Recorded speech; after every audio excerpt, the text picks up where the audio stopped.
राजेश चौधरी जी, सीधे तौर पर अखिलेश यादव ये कह रहे हैं कि बुनियादी चीजें हैं जिन पर गौर करना चाहिए था राज्य के स्तर पर, छोटे छोटे शहरों के स्तर पर, वो नहीं हुआ और इसका खमियाजा बीजेपी को भुगतना पड़ेगा। आप लोग यहाँ पर तुष्टीकरण करने में लगे हैं बस।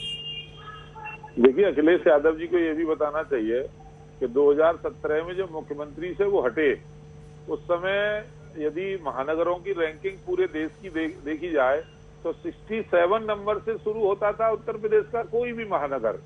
और यदि आज हम बात करेंगे रैंकिंग की पूरे देश में, तो टॉप 10 में 4 तो उत्तर प्रदेश के महानगर हैं। हमने काम किया है, सफाई व्यवस्था की है, घर घर कूड़ा हटाने का काम कर रहे हैं, जगह जगह वेस्ट मैनेजमेंट के प्लांट लगाए जा रहे हैं, नाली की व्यवस्था की है, सीवेज की व्यवस्था की है। आज देखोगे हर शहर दूधिया रोशनी से नहाया हुआ होता है। रात में जाकर के देखिए, मैं तो मथुरा वृंदावन से आता हूँ, काया कल्प हो गया है पूरा, एकदम ब्रज को ब्रज लगता है। बनारस की स्थिति देखिए, अयोध्या की स्थिति देखिए, प्रयागराज की स्थिति देखिए। आप आकर के ये तो बर्बाद करके गए थे, अपनी नाकामी को छुपाने के लिए मेट्रो में बैठ गए और उस मेट्रो को भी पूरा नहीं करके गए थे, उसी को बना करके चले जाते। हमने आकर के उसे पूरा किया, कर्ज में डुबो करके उत्तर प्रदेश को चले गए थे, अपनी नाकामियों को छिपा करके ये सब बातें करते। और मैं एक बात और कहकर अपनी बात समाप्त करूंगा, आप 13 मई को रिजल्ट देखना, ये कहीं ढूंढे नहीं पाएंगे। उत्तर प्रदेश की जनता 17 के 17 महानगर भारतीय जनता पार्टी के मेयर जिताएगी। चलिए ठीक है सर, रहिए। अमित जी आ रही हूँ, वारिस पठान भी कुछ कहना चाह रहे हैं। विशाल मिश्रा का मैं एक बार रिएक्शन ले लेना चाह रही हूँ, अभी तक मैं जा नहीं पाई। विशाल मिश्रा जी। देखिए अर्पिता जी, ये जहां तक टिकट देने की बात हो रही है, तो हुआ क्या कि एक्चुअली सारी विपक्षी पार्टियों ने एक नैरेटिव बनाने की कोशिश की कि भारतीय जनता पार्टी मुस्लिमों को टिकट नहीं देती है और मुस्लिम समुदाय भारतीय जनता पार्टी को वोट नहीं करता है। और इन्होंने क्या किया, भारतीय जनता पार्टी के विरुद्ध एक डर का माहौल बनाया और उसी डर के नाम पर लगातार वोट तो लेते रहे, तुष्टीकरण की राजनीति तो करते रहे, लेकिन तृप्तिकरण नहीं किया।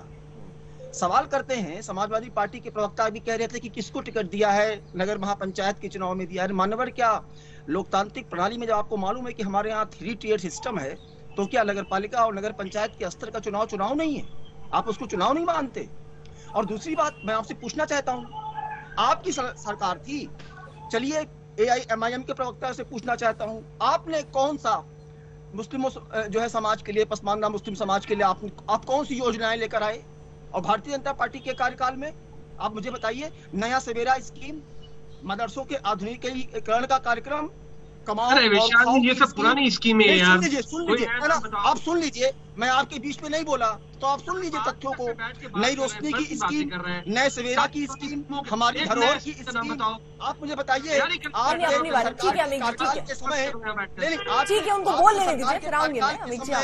आपके सरकार के कार्यकाल के समय मुस्लिम लड़कियों की, बच्चियों के स्कूल ड्रॉप आउट का रेट कितना था? 70%। आज वो घट के 30% रह गया है। अरे मान्यवर, ये जो स्कीम है, इन स्कीमों के तहत आप हमको बताइए, आज 98,000 महिलाओं को स्किल डेवलपमेंट दिया गया। आप बताइए, ठीक है, अपनी बारी में रुक जाइए, अभी उत्तर प्रदेश में योगी सरकार ने 1506 मदरसों के आधुनिकीकरण के लिए 30.5 करोड़ रुपए की दूसरी किस्त जारी की है। विश्लेषण तो ये आपसे जानना चाहते हैं कि क्या होता है कि जब हम यहाँ उत्तर प्रदेश की या कहीं कर भी बात करते हैं, विपक्षी दल की बात करते हैं, तो ये सीधे तौर पर मानते हैं कि स्वीकार तो बीजेपी को किया जा रहा है हर जगह पर। जिसकी स्वीकारता है जनता, उनके कामों को स्वीकार कर रही होगी, इसलिए चुनाव जिता रही है, चुनाव दर चुनाव। मैं जरा ये समझना चाहती हूँ कि 187 सीटों पर मुस्लिम कैंडिडेट बीजेपी ने पिछली बार उतारे थे, जिसमें से सिर्फ 2 जीते थे। अगर इतना ही विकास आप जो गिना रहे हैं, अगर इतना ही विकास हुआ, तो सिर्फ 2 सीटें क्यों आई?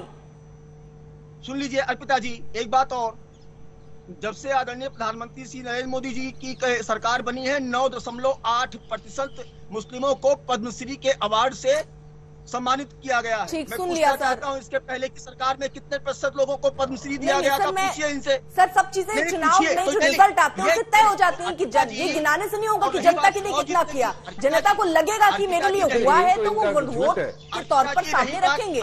187 में सिर्फ 2 क्यों? चुनाव जीतने की, तो ये कई सारे फैक्टर निर्धारित करते हैं कि कौन चुनाव जीत पाएगा, कौन नहीं जीत पाएगा। ये अर्पिता जी, मैं बोलना चाहूंगा, जल्दी से वारिस पठान 30 सेकंड। हाँ ठीक है, क्यों जीता जल्दी से सर, ठीक है, जल्दी से, समय की कमी है। वारिस पठान, पूरा झूठ फैलाया जा रहा है अर्पिता जी। कि हम तुष्टीकरण की राजनीति नहीं करते। भाजपा की तरफ से सबसे बड़ा झूठ ये है, तुष्टीकरण की राजनीति करते करते ये 200 से 350 क्रॉस कर गए ना। तुष्टीकरण नहीं होता तो क्या होता, फिर से आ गई इशू पोलराइजेशन का, मेजोरिटी अपीसमेंट पॉलिटिक्स करने पे आ गए। कायदे कानून की तो बात है ही नहीं।